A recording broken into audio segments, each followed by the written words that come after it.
warra namuusaan guutame warra jaalalaa fi kabajaa ulfinnaa fi ulfooti. Kanaaf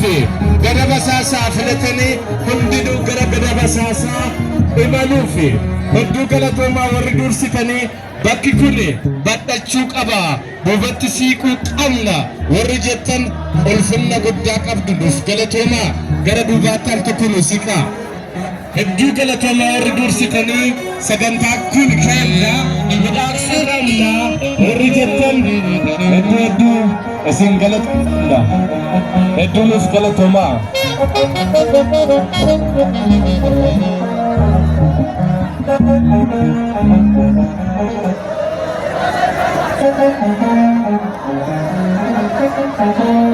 gara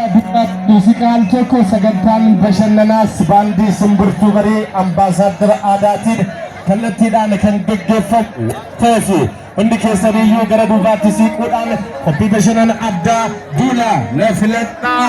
paartiin badhaadhinaa damee aanaa gadaba hasaasaa kallattiidhaan gaggeessaa jiru irratti kanneen argamtan suuraanis dirooniidhaan fudhatamaa jira waan ta'eef amma danda'ameen waraabbiin kun akka milkaa'u qeen tun qee ulfinnaa taate addunyaa gubbaatti akka mul'attu qooda keessan kan baatani warri gadaba hasaasaa warri hayyoota qeen alimmanii olomaa'ota gugurdaa gadab hasaasaa baga gammaddani.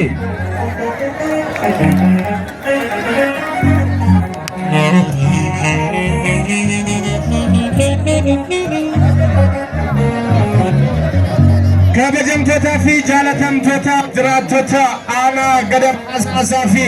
naannoo isitti argamtani qee nama guddaa qee nama hundaa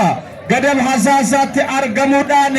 qee ulfinnaa qee kabajaa fi guddinaa dirree oomisha qabadii fi garbuu horsiisa looniitiin beekamtu qee aannaniif dhadhaa kanneen hunda keessatti argamnee jirra. gadaba hasaasaa waa hundaanuu beekamti hayyoota gugurdoo aalimmani olomaa'onni gugurdoon ka keessaa burqani aanaa gadaba hasaasaatti argamna. aanaan gadaba hasaasaa guyyaa gaafa qabsoo hidhannoos ittiin beekamti guyyaa gaafa tolaa guyyaa gaafa lolaas aanaan gadaba hasaasaa jijjiirama kana fiduu keessatti qooda olaanaa warra taphatani waan ofii fidatan warra tikfatani aanaa gadaba hasaasaati. kanaaf jijjiirama paartii dhaloota haarawaatiin paartii badhaadhinaatiin dhufe yeroo kamiyyuu akkamitti akka eeggatanii fi waan hir'ate ammoo akkamitti akka gaafatani aanaa kanarraa barachuun ni danda'ama. kanaaf aanaan gadaba hasaasaa aanaa wareegama guddaa kaffaluudhaan jijjiirama kana fide keessaa isii takka jennee lallabna. gadaba hasaasaa baga gammaddani.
Surata godo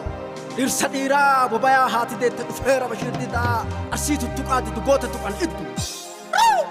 Dimodati kaimni gahada bare Nuranu bare warana itikare kare kapano boda warla yesakare Korabina bagada kaimandinan ate kalengi soti gadi maluga makuni dubbira keso dide harkado gatika kakeron nageso fana gabu tumale fana batu nargani jedelle chidada te rimeshara nage kakakisha bushe gadi ranfote kuno kiyo majade goni juben nadate fude lama tambadu anara garabate akuma dura gote furadu yo akisita gota anna nadatu ko gatu karcha kadini nuranyate silasa dabimna asada bisuntale gotan dinan sagane diranga fanole sena namanda gatu hindaganu yo bille gugurra jolle arse gafanola azule wabe gamati jana gotan bale yonalu dirandida dukwase mamagada kalu gafanola dombiri homa general wako kutu ali jirefa dirasa satakanti ara sabibutu Ejolle gara gori gotan belle hilo General Hussein Bule Colonel Adam Gilo Biya kasa falati ulfata kabajamo Haji Chakina Buddha Abdullahi Gano Gantuf kijabdo miti ila gotan kale Bokedan Adam Tulken Hajiro Bale Tura Abba Gut